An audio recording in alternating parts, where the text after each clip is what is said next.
Okay, right here we're going to be looking at a recession and what we can do with fiscal policy and all the other things that can happen.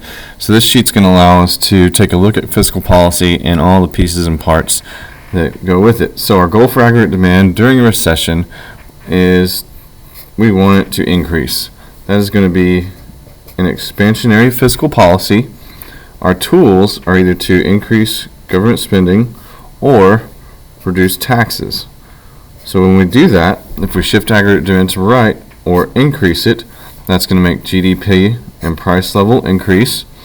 When that happens, price level going up is the same thing as inflation going up, and our goal is to make unemployment decrease in an expansionary policy during a recession. So when all those things happen, those are kind of our basic rules. Now, what's going to happen if we have crowding out? That means that the government doesn't have any money and they spend it in a recession. So it would be kind of like the Great Depression and the New Deal. So the budget deficit, or the budget, is going to go in deficit or surplus. So if the government has no money, that's going to make them go more into a deficit. Because they don't have any money, that means they're going to spend more than they're bringing in taxes. Later, that will add to the national debt, so that's going to increase. Now, in the loanable funds market, they're going to demand loanable funds, or they're going to drain the supply. Either way, what that's going to cause is crowding out. That means the government is in there borrowing money, and there's not going to be any for us. So the demand loanable funds will increase, or the supply will decrease. Either way, what that's going to end up doing is driving up the real interest rate and the nominal interest rate. So when that happens, what we're going to have is also demand in the money market is going to increase. Because remember, the demand for money means that they're also going to need either print the money to make asset purchases, like issuing bonds, things like that. Okay? So when this crowding out happens, what it ends up doing is making our gross private investment decrease. So K stands for capital, PPC, and long run supply. All of these have to do with growth. Because if we increase our capital, that would shift PPC to the right or long run supply to the right. However, this doesn't do it because at high interest rates, no one borrows and invests to purchase capital, so PPC and long run supply would actually shift inward or to the left, respectively. Now, when these things happen, we can take a look at our foreign exchange market as well. So in the foreign exchange market, what's going to happen when we have real interest rates? Well, in the foreign exchange market, remember, people are happy when they see high interest rates.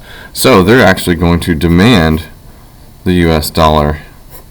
So the demand for the dollar would go up because people are going to need the dollar to put it into these bank accounts that draw high interest rates. So when the demand for the dollar increases, that makes the exchange rate of the dollar increase. Now when the exchange rate of the dollar increase, that makes our money more expensive, so then people can't buy our products. So when that happens, that makes our net exports decrease. That's known as the net export effect. So all these things during a recession, they're all going to have a side effect. The biggest side effect of increasing aggregate demand, even though we get unemployment to drop, is it causes inflation. Okay? The other bad thing that can happen when we have crowding out and cause high interest rates because we have a budget deficit and don't have any money but need expansionary policy is we have the net export effect.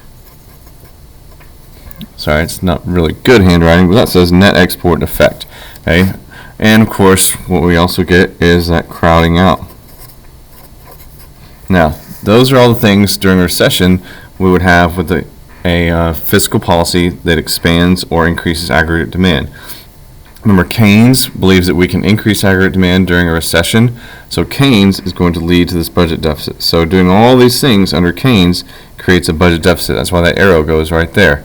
Crowding out includes all of these things right here. The real interest rate is going to lead to the foreign exchange market needing demand for dollars. So that kind of wraps up our expansionary fiscal policy in a recession.